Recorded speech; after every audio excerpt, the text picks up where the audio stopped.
جی مجھے یہ پوچھنا تھا بلال بھائی، میری 3 بیٹیاں ہیں ماشاءاللہ. اور کچھ لوگ کہتے ہیں کہ آپ کے شوہر پہ ایسا کیا گیا ہے جس کی وجہ سے بیٹے نہیں ہو پا رہے، نظر بد ہے، یہ بندش ایسی کی ہوئی ہے.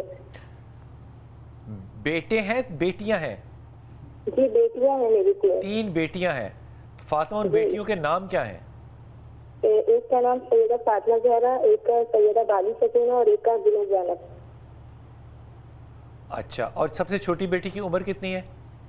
سب سے چھوٹی بیٹی 3 سال کی ہے. کتنی؟ 3 سال. 3 سال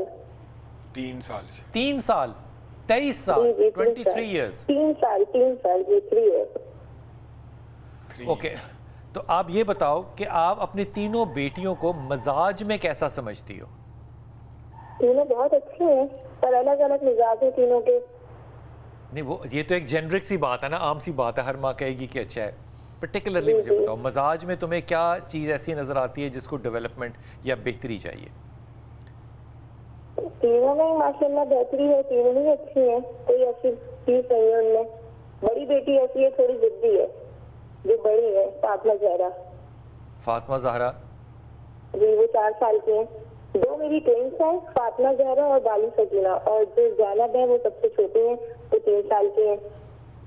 یہ جو معاملہ ہے بندش والا، اس کو تو ابھی ایک طرف پیک کر کے رکھ دو. بچیوں کو جو پڑھنا چاہیے رشتے کے لیے، اس پہ توجہ کرنا اور حافظ صاحب کی اس بات کو سننا. حافظ صاحب بلال بھائی، رشتوں کی کسی کی بھی بندش ہو، جس کو ہم بندش کہتے ہیں، ورنہ تو وہ رکاوٹیں جو جادو یا تعویذات کے ذریعے، اس کے لیے وہی وظائف ہیں کہ وہ پہلے معوذتین پڑھے، لا الہ الا اللہ وحدہ لا شریک لہ لہ الملک ولہ الحمد وہو علی کل شیء قدیر پڑھے، یہ بندشیں ختم ہوں، اور اس کے بعد رشتوں کا وظیفہ پڑھے. ربی انی لما انزلت الی من خیر فقیر، سورۃ قصص آیت نمبر 24.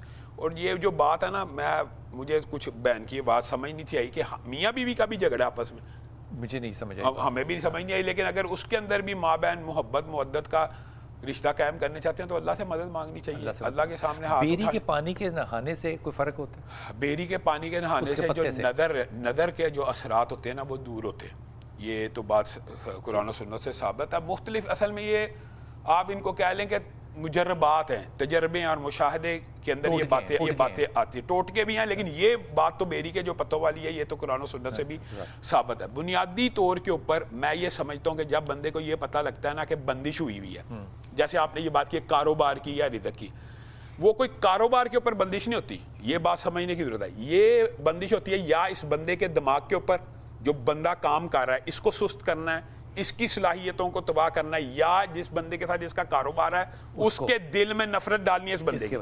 ٹھیک، یہ ہم یہ سمجھتے ہیں شاید کاروبار کے اوپر بندش ہوگی ہے، یہ اپنے اوپر انسان کے اوپر اثرات ہوتے ہیں جادو کے. اگر احتیاطاً انسان ہر ہفتے یا ہر مہینے یا چاند کی پہلی تاریخ کو یا آخری تاریخ کو ایک دفعہ نہا لے بیری کے پتوں سے. اچھا، وہ جو بلال بھائی بنیادی طور پہ وہ جو بیری کے پتوں کی حدیث روایت آتی ہے نا، وہ یہ ہے کہ جس بندے کے اوپر آپ کو ڈاؤٹ ہو کہ اس بندے کی نظر لگی ہے، یہاں پہ جادو اور تعویذ کا ذکر نہیں ہے، وہ نظر بد کا ہے نا.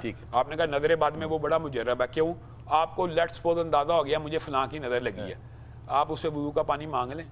اگر وہ نہیں دیتا تو یہ بھی آپ کو میں بتاؤں، اس کا طریقہ یہ ہے کہ آپ کسی بھی 5 وقت کے نمازی سے غسل کا یا وضو کا پانی مانگ لیں، اس کے اندر بیری کے پتے ڈال کے نہا لیں، نظر ختم ہو جائے گی. کیا بات، یہ تو صحیح طریقے، یہ تو سنت کے مطابق طریقہ نا. کسی سے مانگنا ہے، کسی سے پانی مانگنا. اور میں یہ سمجھتا ہوں، میرا یہ نقطہ نظر ہے کہ اپنی والدہ، جو جن لوگوں کے گھر میں ماں یا باپ موجود ہیں اور نمازی ہیں 5 وقت ان سے کہ ان کا وضو کا پانی بچا ہوا یا ان کا نہایا ہوا پانی بچا ہوا تھوڑا لے کے وہ بالٹی میں ڈال لے، اس کو بھر کے بیری کے پتے ڈال لے اور نہا لے، نظر تو ہٹ جائے گی اسی وقت. لیکن جادو اور تعویذ کا بیری کے پتوں کے ساتھ کوئی تعلق نہیں.